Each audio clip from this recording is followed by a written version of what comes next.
যে ইন্টারিম যদি শিক্ষার্থীদের এই দাবি না মেনে নেয় তাহলে ইন্টারিমের জন্য সেটি ভালো হবে না।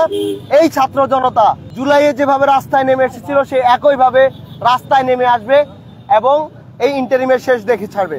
তারা মাথা ঘুরে পড়ে যাচ্ছে, অসুস্থ হয়ে যাচ্ছে, কিন্তু ইতিহাসের নির্লজ্জতম ভিসি মাসুদ সে এখনো তার শপথে বহাল আছে। সে এখনো ধম্ব ভরে অহংকার স্বরে সে বলছে এটা নাকি গুটি কয়েক শিক্ষার্থীদের আন্দোলন। অথচ আমরা দেখতে পাচ্ছি এই আন্দোলন শুধুমাত্র কুয়েটের মধ্যে সীমাবদ্ধ নেই, সারা দেশের ছাত্র জনতা এই আন্দোলনের সাথে সংহতি প্রকাশ করছে, এই আন্দোলনের সাথে একাত্মতা পোষণ করছে।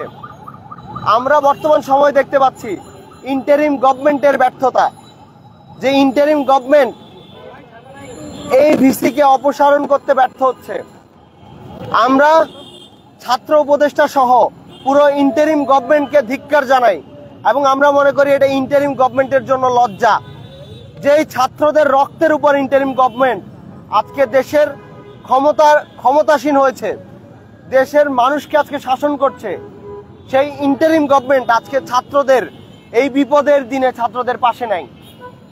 আমরা ইন্টারিম গভর্নমেন্টকে বলে দিতে চাই, আপনাদের যদি পাওয়ার এক্সারসাইজ করার ক্ষমতা না থাকে, একটা সামান্য ভিসিকে অপসারণ করার ক্ষমতা না থাকে, তাহলে আপনাদের দেশ চালানোর এই রাষ্ট্রের ক্ষমতায় বসে থাকার কোনো অধিকার নাই।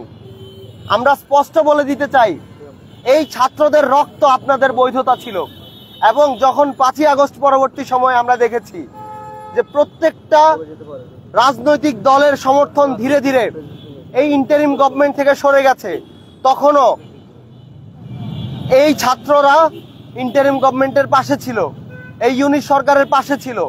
কিন্তু এখন আমরা ইন্টারিম গভর্নমেন্টকে ছাত্রদের পাশে পাচ্ছি না। এটি খুবই হতাশার বিষয়, দুঃখের বিষয়। ঢাকা বিশ্ববিদ্যালয়ে গত 17 থেকে 18 ঘন্টা শিক্ষার্থীরা কুয়েটের সাথে একাত্মতা পোষণ করে আন্দোলন করে যাচ্ছে, আমরণ অনশন করে যাচ্ছে। অনেক কিছু শিক্ষার্থী আহত হচ্ছে, কিছু শিক্ষার্থী অসুস্থ হয়ে যাচ্ছে, তাদেরকে হসপিটালাইজ করা হচ্ছে। ডাক্তারের পরামর্শে কিছু শিক্ষার্থীকে বাধ্য হয়ে অনশন ভাঙতে হচ্ছে। এরপরেও আমরা কোনো গভর্নমেন্ট অফিসিয়ালসকে পাইনি। শিক্ষা উপদেষ্টা কুয়েটে গেলেন, এরপরে শিক্ষার্থীদেরকে জোর করে অনশন ভাঙানোর চেষ্টা করলেন। এরপরে তিনি চোরের মতো সেখান থেকে পালিয়ে আসলেন মিটিং এর নাম করে। আমরা লজ্জিত। এই ইন্টারিম গভর্নমেন্টকে আমরা একটা ফ্যাসিস্ট দানবকে সরানোর পরবর্তী সময়ে আমরা এই ইন্টারিমকে আমরা ক্ষমতায় বসিয়েছি। এই ইন্টারিম গভর্নমেন্ট শিক্ষার্থীদের যে সেন্টিমেন্ট, জনগণের যে সেন্টিমেন্ট সেটি ধরতে সম্পূর্ণ ব্যর্থ হয়েছে। আমরা ইন্টারিমকে শেষবারের মতো আমরা হুঁশিয়ারি করে দিতে চাই যে ইন্টারিম যদি শিক্ষার্থীদের এই দাবি না মেনে নেয় তাহলে ইন্টারিমের জন্য সেটি ভালো হবে না। এই ছাত্র জনতা জুলাইয়ে যেভাবে রাস্তায় নেমে এসেছিল সে একইভাবে রাস্তায় নেমে আসবে এবং এই ইন্টারিমের শেষ দেখে ছাড়বে।